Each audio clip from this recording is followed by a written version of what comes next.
मैं कोई नहीं हूँ ये कहने वाला कि उसे बाहर आना चाहिए था। मैं तो बिल्कुल वही दिखाइए जो मैं हूँ। उनका कहने का मतलब ये था, चीखना चिल्लाना अगर आप कह रही है तो आपका ओपिनियन है, पूरा का पूरा श्रेय उनको जाता है। आप लोग के विक्की भैया को हर बार जब भी मौका मिला उन्होंने मुझ पर वार किया है, मेरे पीठ पर वार किया है, हर बार सॉरी बोली है। अनएक्सपेक्टेड इविक्शन आपका स्पेशली कह सकते हैं। और अगर मैं इविक्शन और एलिमिनेशन एलिमिनेशन की बात करूँ तो ये कहा जा रहा था आयशा बाहर आएगी और रिंकू जी तो बाहर आ ही गए थे। तो क्या कहना चाहोगे आप? और ट्विटर पे यही चल रहा था कि आयशा को बाहर आना चाहिए। What is your take? Okay, मुझे नहीं पता बाहर क्या लिखा जा रहा था, क्या हो रहा था। मैं उतना जानता हूँ अंदर की आप बीती क्या थी। एंड आयशा को बाहर आना चाहिए था। मैं कोई नहीं हूँ ये कहने वाला कि उसे बाहर आना चाहिए था। जो एक शो का फॉर्मेट है और प्रोसेस है, उस प्रोसेस के हिसाब से अगर एलिमिनेशन या एविक्शन होने थे तो उसमें मेरा नाम अगर लिया गया तो I am perfectly fine with it. Big boss की लाइन, आखिरी लाइन पत्थर की लकीर, तो बोल दिया, हो गया। लेकिन अनिल, आपने जो घर के अंदर अपनी पर्सनालिटी हम सबको दिखाई है, जी ऐश्वर्या से हमारी पर्सनली भी कभी बात हुई है अभी उनके आने के बाद, जी, तो उन्होंने जी। कहा वो है ही नहीं जो वो अंदर दिखा है अपने आप को। Okay. वो तो लड़ता है, वो तो करता है, लेकिन आपने बिल्कुल अपनी लड़ता असली हूँ, मैं लड़ा भी पर्सनालिटी हूँ। क्यों नहीं दिखाई? मैं तो बिल्कुल वही दिखाई है जो मैं हूँ। उनका कहने का मतलब ये था कि जितना मैं लड़ता हूँ, अगर किसी से हुआ, जो मेरा एक रोड रेज का इंसिडेंट मैंने उनके साथ शेयर किया था और मैंने ऑन द शो भी शेयर किया था। It was in context to that कि उस तरह की लड़ाई मैं करता हूँ, पर यहाँ पर मुझे करने की ज़रूरत लगी नहीं है। And we are two individual people ना, ऐश्वर्या और मैं।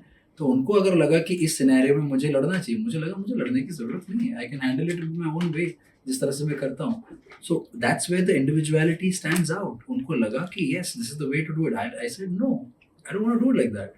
Simple as that. That was a simple difference in the way we approached a certain scenario.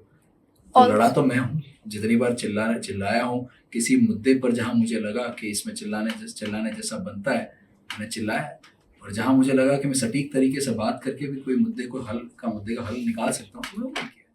लेकिन नील, ये कह सकते हैं कि आपने जो आपकी डिग्निटी मेंटेन कर कर और बहुत कामली जितना आपने मैनेज किया है वहाँ पर, आप जैसे इंसान का वहाँ पर कोई काम नहीं है, बल्कि जो लोग है नहीं वो अंदर जाकर बन गए हैं, वैसे लोगों का अंदर काम है जो चीखते चिल्लाते हैं।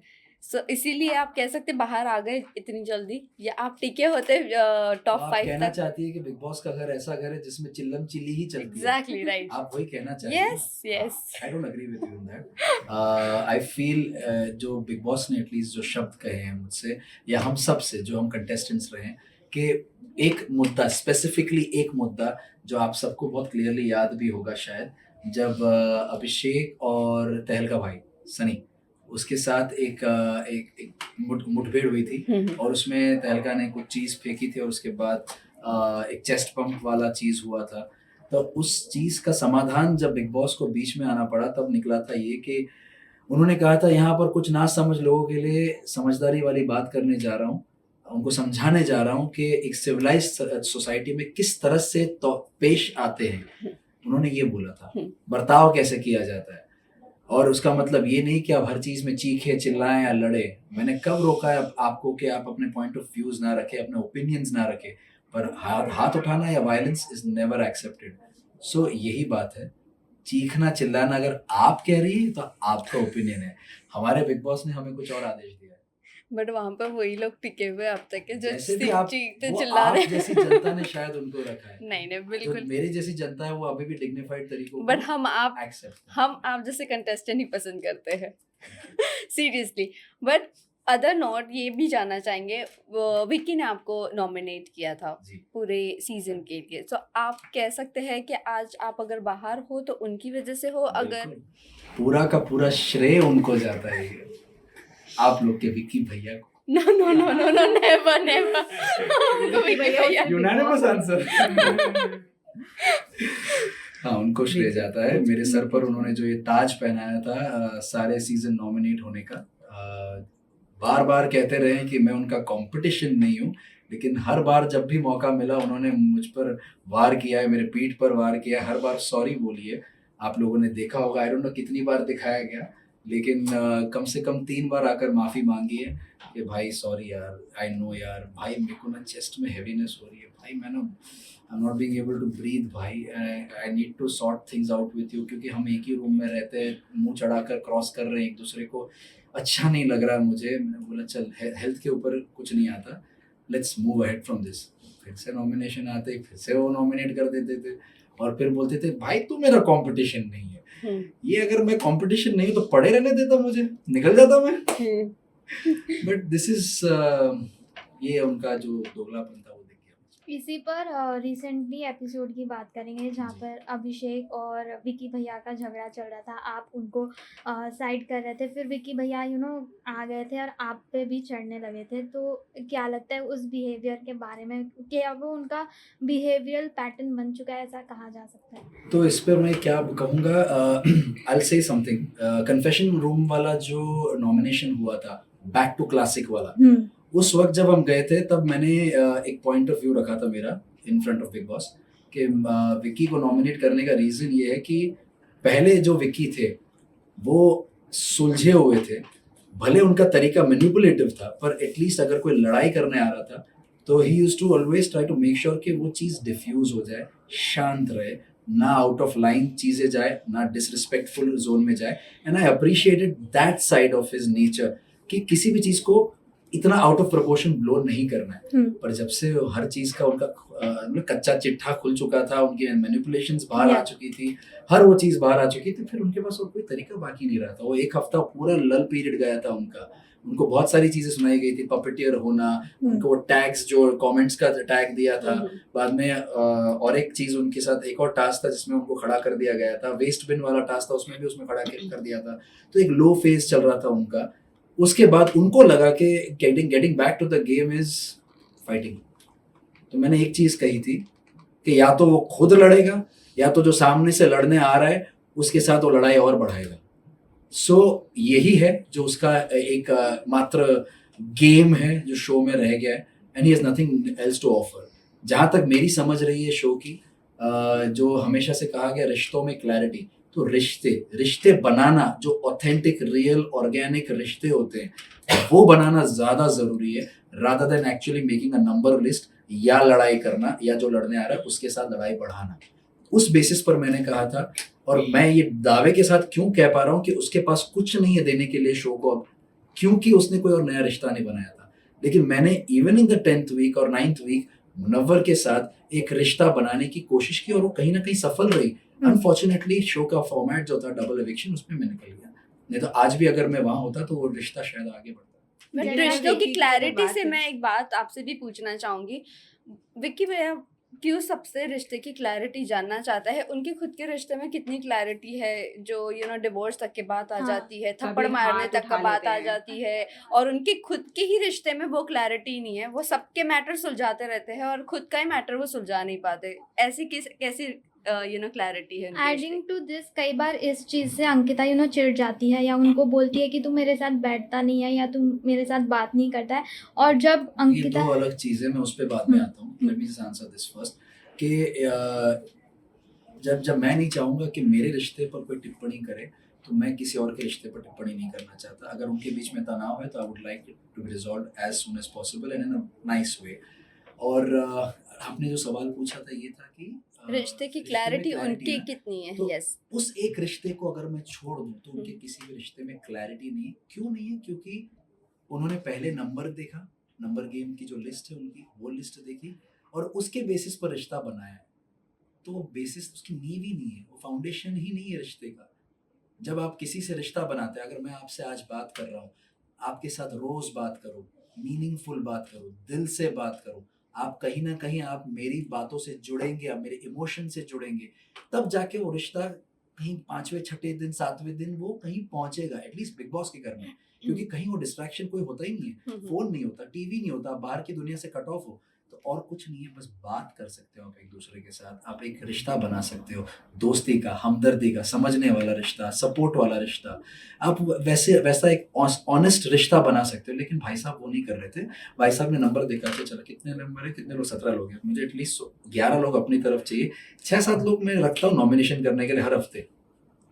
I keep that hmm. So that मैं नॉमिनेशन लिस्ट में ना आऊँ, दूसरे आते रहे, और जो मेरे 11 है उसमें से जब ये छटते जाएंगे तो 11 में से एक एक करके कम करता जाऊंगा. So that was his plan. So that's why there was no clarity. और इसीलिए वो लिस्ट चेंज होती रही, लोगों को असलियत समझ में आती रही. उनको जब कॉल आउट किया मैंने, बिग बॉस ने, और अलग अलग टास्क में उनकी असलियत सामने आई, तब जाके लोग एक एक करके उस लिस्ट में से हटते रहे, क्योंकि कोई भी पेट प्रोजेक्ट नहीं बनना चाहता किसी का.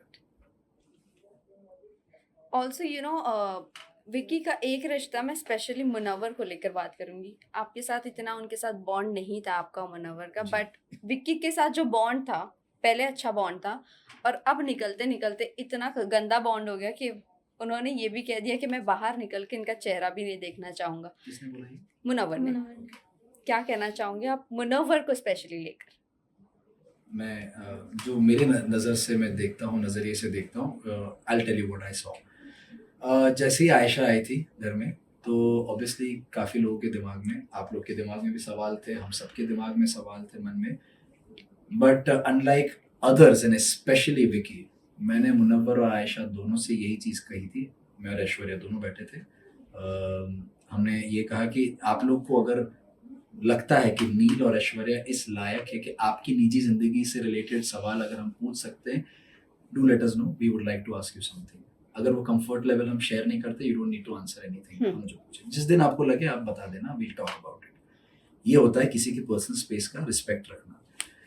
पर विक्की भैया being his very good friend, वो हर कोने में जाकर, जैसे रिंकू जी को पकड़कर, या मनारा को पकड़कर, या ईशा से बात करके, या समर्थ से बात करते हुए, रात के टाइम पे चलते हुए, हर एक जन से जाकर, या फॉर दैट मैटर मेरे और ऐश्वर्या के साथ वो बात करने को तैयार था, ताकि हर एक कोने में, हर एक कैमरा में ये कैप्चर हो कि मुनव्वर किस तरह का आदमी है. क्या वो मुनव्वर वही है जिसे हम जानते थे आयशा के आने से पहले, या ये मुनव्वर जो अभी है, अभी जो दिख रहा है, क्या ये सच है? क्या ये ऑनेस्ट ओपिनियन है? ये रियल आदमी है कि नहीं है? क्या ये आदमी एक वुमनाइजर है?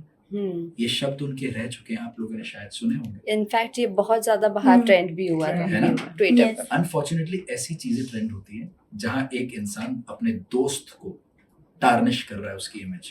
करेक्ट. मैं, आपने जैसे कहा, मेरा उसके साथ ऐसा बॉन्ड था नहीं, और इसी वजह से जब मैंने उसको बताया, I just told him, Munawar जिसको तू अपना दोस्त मानता है ना, प्लीज संभल जा. मैं इधर के उधर नहीं करना चाहता हूँ. तुझे अगर कहीं और से पता चलता है क्या तेरे बारे में बोला जा रहा है, तेरी इमेज को किस तरह से प्रोजेक्ट किया जा रहा है, बिकॉज ये शो नेशनल प्लेटफॉर्म पे है, तू जरा संभल के रहना. मैंने उसको इतना बोला. फिर जब फाइनली रात के टाइम पे जब विकी और मुनव्वर साथ में बैठे थे, और मैं क्योंकि सामने सामने था और मेरे पास कुछ छुपाने के लिए था नहीं, तो मैंने विकी ने उसके साथ इसी चीज के बारे में बात की, और विकी उसके मुंह पे हमेशा बोलता था कि भाई आई अंडरस्टैंड, यू राइट यार, कोई बात नहीं, गलती हो जाती है, यू विल बी फाइन. उसको सांत्वना देता रहता था. तो ये जब चीज मेरे सामने हो रही थी, तो मैंने उसको बोला, पर मुनव्वर, कुछ चीजें हैं जो विक्की तेरे बारे में बोलता था, if you give me the permission I will ask you. रात को तूने मेरे साथ जो कॉन्वर्सेशन की थी, can I speak about it? हाँ तू बोल. विक्की के ये शब्द थे. फिर मैंने एक एक करके सारी चीजें बोली. क्या तूने ये नहीं कहा कि मुनव्वर क्या वही आदमी है जो जिससे हम दोस्ती कर चुके हैं, या ये सेम मुनव्वर अभी जो आयशा के आने के बाद है वो सेम है कि नहीं? Are they two different people? Can we trust him? And the most important, is he a womanizer? What kind of a man is he? वैसे तो 3 साल से ही उसकी उपलब्धि हासिल हुई उसे, जो अभी जिस स्तर पे है मुनव्वर. उससे पहले वो कुछ नहीं था. तो हो सकता है उसके यूथफुल ईयर्स में उसने क्या कुछ नहीं किया होगा. क्या हमें सबको क्वेश्चन नहीं करना चाहिए? क्या ये तेरे शब्द नहीं है? मैंने विकी को पूछा था. तब मुनव्वर बोलता है, विकी भाई आप मेरे मुंह पे कुछ बोलते हो, मेरे पीठ पीछे आप सबसे ये बात कर रहे हो. मुझे मुंशी बोला गया. मुंशी का मतलब क्या है? मैं तेरी अच्छा ही कर रहा हूँ, तेरे बारे में कुछ तो अच्छा बोल रहा हूँ. ये क्या अच्छी बात है की है तूने? अगर तू इसको डिनाई करता है तो मैं अभी सबको खड़ा करता हूँ, एक एक को जाके पूछूंगा. लेकिन अगर अनिल आपसे बात करें तो मुनव्वर के साथ जो अभी कुछ पिछले हफ्ते जो चीज़ें हुई हैं आयशा के आने के बाद, जैसे मनारा भी कैप्टेंसी टास्क के बाद और समर भी दोनों लड़े हैं, तो ये सब क्या करेक्ट है? क्योंकि सारे घर वालों का टेक एक ही है, जब आयशा मुनव्वर आए हैं तो उनको कुछ अलग ही नज़रिए से देखा है, जिस तरह से ईशा को संभाला गया उस घर के अंदर, और जबकि मुनव्वर अपनी चीज़ों को लेके गिल्टी में है और यहाँ तक कि सॉरी भी कह चुके हैं. इस पे आपका क्या व्यू पॉइंट है? ऑब्वियसली मतलब वो सॉरी कह चुका है, एंड जब उनके दोनों के बीच की निजी जिंदगी का मामला है तो वो हमसे डायरेक्टली रिलेटेड है नहीं। मैंने सेम चीज विकी को बोली थी जब वो यही बातें मेरे पास करने के लिए आया था, 1.5 घंटे का कॉन्वर्सेशन खींच के चला गया वो। मैं उसको यही समझा रहा था कि हमारा कोई लेना देना नहीं है, अगर उनकी आपस में बनती है तो अच्छी बात है, नहीं बनती है तो वो भी उनकी उनके बीच की बात है। How does it affect us sitting over here? It doesn't matter. She is here with a objective, उसको एक चीज डिस्कस करनी है जो उनकी निजी जिंदगी की बात है। Why are you worried about it? तो सेम चीज जो ईशा के साथ पहले हुई थी, आप उसी से आप तुलना कर रही है, राइट? जी राइट राइट। तो ईशा के साथ जब हुई थी तब आप इतने सेंसिटिव थे, तो आप अब क्यों सेंसिटिव नहीं हो? जो अभी आपका दोस्त है उसको आप छोटी छोटी बोलते हो हमारी अडॉप्टेड बेटी है ये। तो फिर यहाँ पर आप अपनी दोस्ती क्यों मेंटेन नहीं कर रहे? ये है फर्क। Okay, last question. Mannara Last special रूप में बिग बॉस को ये कह चुकी है कि बिग मुनावर को लेके उनको सॉफ्ट कॉर्नर है, तो क्या मनारा पसंद करती है मुनावर को? क्योंकि और उनकी गर्लफ्रेंड है, ये बात उनको पता है, इसलिए वो एक्सेप्ट नहीं कर रही कि वो लाइक करती है मुनावर को। आपने अंदर से उनको देखा है और सब कहते भी रहते हैं, तो आपका इस पे क्या कहना है? आपने ये सुना मुनव्वर की गर्लफ्रेंड है? हाँ, ये सुना आपने? आप पता नहीं कौन सा सीजन देख रही थी, बिकॉज उसमें मुनव्वर ने कभी नहीं कहा कि उसकी कोई गर्लफ्रेंड है। उसने जो पहले चीज बोली थी उसके आयशा के बाद आने के बाद जो रियलिटी सामने आई है, उसकी गर्लफ्रेंड नहीं है, उसका ब्रेकअप हो चुका है। That's what नहीं he नहीं, said. है बोला उन्होंने बोला है। नाजिला का जिक्र किया था। जिक्र किया है पहले, दैट्स द पॉइंट। आयशा के आने के बाद उन्होंने ये क्लियरली बोल दिया कि हमारा Correct. ब्रेकअप हो चुका था, सो दैट मींस वो गर्लफ्रेंड नहीं है। वो दूसरी बात, आपने जो कही मनारा की फीलिंग्स की बात, ये मैंने मनारा को डायरेक्टली बोल चुका हूँ उनके मुंह पे कि I think you have not realise that you are having feelings for Munna. क्योंकि एक तरफ आप हमेशा बोलते हो कि मेरा दिन नहीं कटता जब तक मैं यूके राइडर से बात ना करूं या मुनव्वर से बात ना करूं। दोनों तरफ आपके दो बेस्ट फ्रेंड्स हैं, और एक तरफ राइडर से आपकी दोस्ती बहुत क्लियर कट है कि वो आपका दोस्त है, लेकिन यहाँ पर आके क्यों थोड़ा सा ऐसा लगता है कि दोस्ती से ज्यादा है? Probably you not realise that you are having feelings, तो उसने क्लियरली डिनाई कर दिया। पर यही सेम चीज जब सलमान सर ने वीकेंड के बार पर पूछी तो उन्होंने एक्सेप्ट कर लिया कि ऐसा लाइक हिम। सलमान सर ने डायरेक्टली बोला कि if you like him you like him. लेकिन जैसे कि आप भी एक रिलेशन शादीशुदा है, तो एक हमने देखा कि आपने एक गैप एक मेंटेन रखा, लेकिन Distance. मुनावर में हमने ये नहीं देखा कि मनारा को भी वो पैम्पर करे। और इससे पहले वाले सीजन में भी मुनावर ने एक महिला के साथ, अंजलि के साथ भी ऐसा ही किया था। तो we have seen this pattern of Munawar, और नाजिला के साथ भी उन्होंने ऐसे ही। Then you probably know Munawwar more than me. नहीं, हम तो मैंने वो चीज़ नहीं देखी है। नेशनल टेलीविजन शो में I genuinely I don't know. उसने पहले को जो शो किया था वो क्या किया था मुझे genuinely नहीं पता।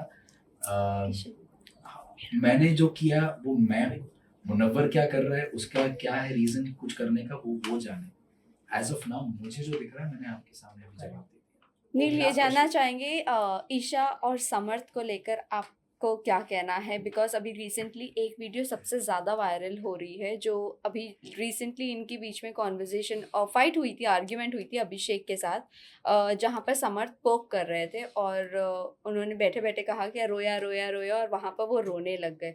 सो वो पोकिंग को लेके बहुत ज़्यादा ट्रोलिंग भी हो रही है समर्थ और ईशा की। क्या कहना चाहोगे आप इन दोनों का अभी जो रिएक्शन है टुवर्ड्स अभिषेक, ये सही है, गलत है? आप अंदर से ज़्यादा देख कर आए हो। पोकिंग मैंने कभी सपोर्ट नहीं किया क्योंकि मैंने कभी पोक नहीं किया, और हमारे साथ पोकिंग बहुत हो चुकी है and I have never supported that. Vicky कर चुका है बहुत सारी चीज़ें शुरुआत में, मेरे रिस्पेक्टफुली उस चीज़ को मतलब ना करने के लिए मैं बोल चुका हूँ, और उसने कहीं हद तक माना, पर बाद में पीठ पीछे बातें करना शुरू कर दी उसने। That is a different thing. Now coming to Eisha and Samarth, they have realised कि अब अगर मुद्दे क्रिएट करने हैं घर में तो या तो मुझसे लड़ेंगे या तो वो अभिषेक से लड़ेंगे। अब ऐश्वर्या रही नहीं है घर में, तो ऐश्वर्या एक थी जो उसको हमेशा पूछती थी दोस्त के नाते कि तू क्यों ऐसा कर रही है Eisha, why this, why behaving like this, हर टास्क में मुझे क्यों खड़ा करना, हर नॉमिनेशन में मुझे क्यों खड़ा करना, व्हाट आर यू डूइंग। तो हर जगह पे उसकी जो फेकनेस थी वो उस पर क्वेश्चन मार्क उठा रही थी, तब वो उसको इसलिए उसको घर से निकाल दिया। एंड नाउ कमिंग टू अभिषेक, हम सब जानते हैं कि अभिषेक बहुत इमोशनल है एंड हर बार वो इतनी बार बोल चुका है कि मैं हर चीज़ ओवर कर देता हूँ, मैं अगर प्यार करता हूँ तब भी ओवर करता हूँ, मैं रोता हूँ तब भी ओवर करता हूँ। इफ़ आई फील बैड, मैं जेन्युइनली आई फील बैड, मुझे एंग्जाइटी इश्यूज है, मुझे एंगर इश्यूज है, वो सब ओवर है। अभी जानती है ईशा, क्योंकि वो एक पहले जिंदगी में उसको Right. जुड़ चुकी है, उसका बिहेवियर पैटर्न जान चुकी है, तो हर बार जब भी वो सामने आता है उसको ऐसी चीजें याद दिलाती है उसके निजी जिंदगी के, जो आई थिंक बहुत हर्टफुल होते हैं, एंड तब जाके वो पोक होता है, एंड तब जाके वो रिएक्शन मिलता है, और हर बार बाद में उससे डांट पड़ती है।